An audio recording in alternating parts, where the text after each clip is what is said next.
કેટલાક એવા નિયમો જે નિયમોથી તમારું પરિવર્તન બદલાય છે. આ દુનિયા નિયમથી ચાલે છે. ઈશ્વરના પણ બનાવેલા કેટલાક નિયમો છે. જેનો જન્મ થાય છે એનું મૃત્યુ થાય છે. આ નિયમ છે. દૂધની તપેલીમાં છાસના 2 ટીપા નાખીએ તો સવારે દહીં જામી જાય. આ નિયમ છે. આ રિમોટ છે, છોડું તો નીચે જ જાય. કેમ? નિયમ છે. દિવસ પછી રાત, નિયમ છે. શિયાળો, ઉનાળો, ચોમાસું, નિયમ છે. 10 લાખની ગાડી લો તો ગાડીના માલિક તમે થઈ જાઓ, પણ ચલાવી નિયમથી જ પડે.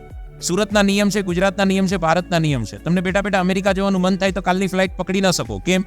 નિયમથી જવું પડે. વાત મારી સમજવાનો પ્રયાસ કરજો. દુનિયામાં બધી જ વસ્તુ નિયમથી ચાલી રહેશે.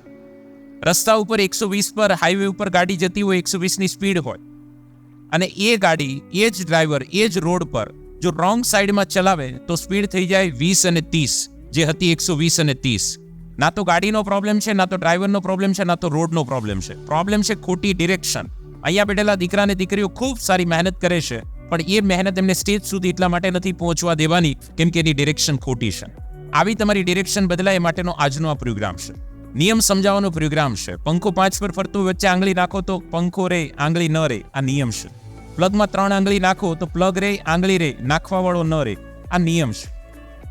જે 5 વર્ષના છોકરાને પણ લાગુ પડે, મને પણ લાગુ પડે ને તમને પણ લાગુ પડે. માય ડિયર ફ્રેન્ડ્સ, મારે તમને કેટલાક એ તમારા સબ્જેક્ટ અહીંયા કોમર્સના વિદ્યાર્થીઓ જ્યારે બેઠા છે ત્યારે account stat, eco, BSP, English, Gujarati જે વિષયો છે એ વિષયોને વાંચવા માટેના નિયમોની વાત કરવી છે. પછી એ ગ્રામરનો પોર્શન હોય કે મુખ્ય વિષયનું મુખ્ય ટોપિક હોય. પછી એ તમારું active, passive, direct, indirect, verb, noun, છંદ, અલંકાર, વિભક્તિ, પ્રાસાનુપ્રાસ, વર્ણાનુપ્રાસ, લાંબા જોડે ટૂંકો જાય મરેની તો માંદો થાય, કે એકાઉન્ટ 12 માર્કનું કોષ્ટક, કે ડેબિટ ગોઝ, ક્રેડિટ આઉટ, કે બીએનું આયોજન, 3જું ચેપ્ટર આયોજનના મુખ્ય અંશો, તબક્કાઓ, હેતુ નિર્ધાર કરવું, માહિતીનું મૂલ્યાંકન કરવું, સંચાલન કરવું, હેમાં વિવિચકો ચમવું. આ કોમર્સના વિષયોના મુખ્ય ટોપિકને યાદ રાખવા બહુ ઈઝી છે. આવું એન્ડ ઓફ ધ પ્રોગ્રામ તમને લાગશે.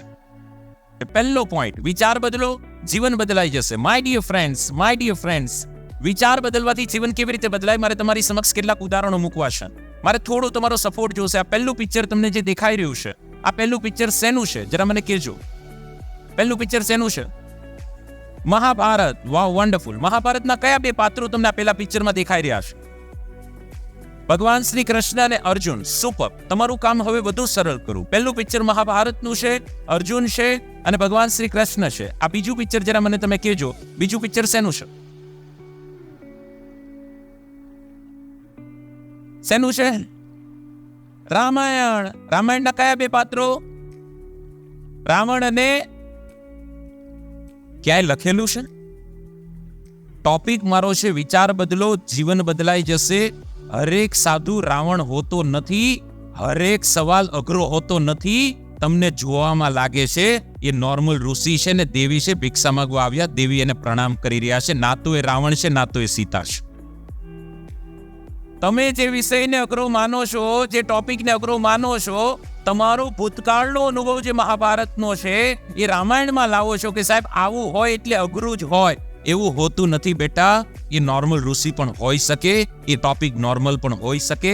વિચાર બદલો, જીવન બદલાઈ જાય. વિચાર બદલીએ, રિઝલ્ટ બદલાઈ જાય. આ વાત મારે તમને આજે સમજાવવાની છે.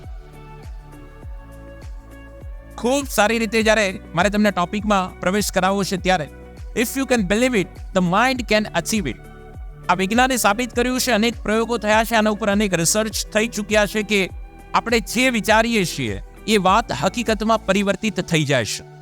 ઈશ્વરની સૌથી મળેલી અદ્ભુત ગિફ્ટ આપણને મળેલું મગજ છે. કોઈ તમને કહે કે 5 કરોડ આપું, તમે આપી દો, તો તમે નહીં આપો. એનો અર્થ થાય છે આ કરોડોનું છે. ફક્ત ફરક એટલો છે કે ઈશ્વરે આપ્યું છે, વાપરવું આપણે પડે. જો આ ઈશ્વરે વાપરવાનું હોત તો એ અત્યારે આપણે બધા ટીપટોપ ચાલતા હોત. ઈશ્વરે બધાને પર્સનલ પ્રોપર્ટી બેંકમાં ક્રેડિટ કરી છે, વાપરવાની ખાલી આપણે છે. જે વિદ્યાર્થી પોતપોતાની ક્ષમતા મુજબ વાપરે છે એ રીતે રિઝલ્ટ લાવે છે. એક શબ્દથી જીવન પરિવર્તિત થઈ જાય છે. વાલ્યો લૂંટારો શબ્દથી વાલ્મીકી ઋષિ બની ગયો. જ્યાં શસ્ત્ર કામ નથી કરતા ત્યાં શબ્દ કામ કરે છે. એટલે ફરતા શસ્ત્રનું કુરુક્ષેત્રના મેદાનમાં ભગવાન શ્રી કૃષ્ણે શસ્ત્ર ન લીધા, અર્જુનને સમજાવવા માટે શબ્દ લીધા. મારો કહેવાનો અર્થ એ છે કે શબ્દ જીવનમાં પરિવર્તન લાવી શકે છે અને આવું જીવનમાં પરિવર્તન આ શબ્દ દ્વારા આવશે.